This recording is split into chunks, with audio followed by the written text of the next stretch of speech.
یہ جو تصویر دیکھ رہے ہیں آپ، پاکستانی فوجی جوان اسرائیلی ڈرون کے ساتھ کھڑا ہوا ہے جو کہ پاکستانی فوج نے مار گرائے ہیں۔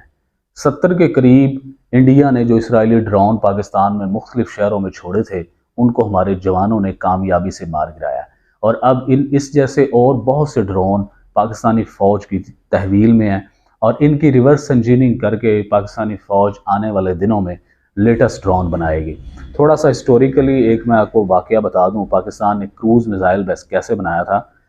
1998 میں ٹوما ہاک میزائل امریکہ نے لانچ کیے تھے اپنے ایئر کرافٹ کیریئر سے، اور اس کے کچھ جو میزائل ہیں وہ بغیر پھٹے ہی بلوچستان کے علاقے میں گرے۔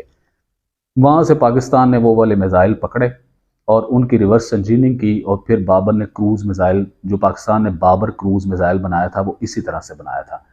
اب پاکستان کے ہاتھ میں درجنوں ایسے اسرائیلی لیٹسٹ ڈرون آ چکے ہیں، ان میں سے کافی زیادہ ایسے بھی ہیں جو بڑی اچھی کنڈیشن میں پاکستان کو مل گئے ہیں۔ اس کی اب ریورس انجینئرنگ کی جائے گی، اور پاکستان اب ڈرون ٹیکنالوجی میں لیٹسٹ جو چیزیں استعمال ہو رہی ہیں وہ حاصل کر لے گا، کیونکہ اسرائیل کی وار ٹیکنالوجی پوری دنیا میں مشہور ہے، اور سبھی جانتے ہیں کہ اسرائیل کی جو وار ٹیکنالوجی ہے وہ لیٹسٹ ہے۔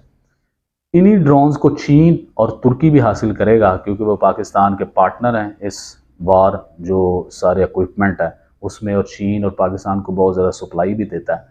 تو یہ کچھ ملبہ چین اور ترکی کو بھی ملے گا تاکہ اس کی ریورس انجینئرنگ ہو اور اس کا کاؤنٹر بھی ہو، اور آنے والے دنوں میں پاکستان، چین اور ترکی اس جیسے اور اس سے بہتر لیٹسٹ ڈرون بنانے میں کامیاب ہو جائیں گے۔ اب یہ جو انڈیا نے اس ٹینشن کے ماحول میں سینکڑوں کی تعداد میں ڈرون پاکستان بھیجے تھے، اس میں سے 77 جو ہیں وہ پاکستان نے گرا دی ہیں، اور یہاں تک کہ جو پاکستان کے رینجرز کے جوان تھے انہوں نے بارڈر پہ اپنی G3 رائفلز کے ساتھ فائرنگ کر کے ان ڈرونز کو گرایا، کیونکہ یہ کافی لو پرواز کر رہے تھے۔ اس کے علاوہ جو پاکستان کے سویلین بارڈر پہ رہنے والے لوگ تھے انہوں نے بھی اپنی AK-47 نکال کے ان کے اوپر فائرنگ کی اور ان کو شوٹ ڈاؤن کیا۔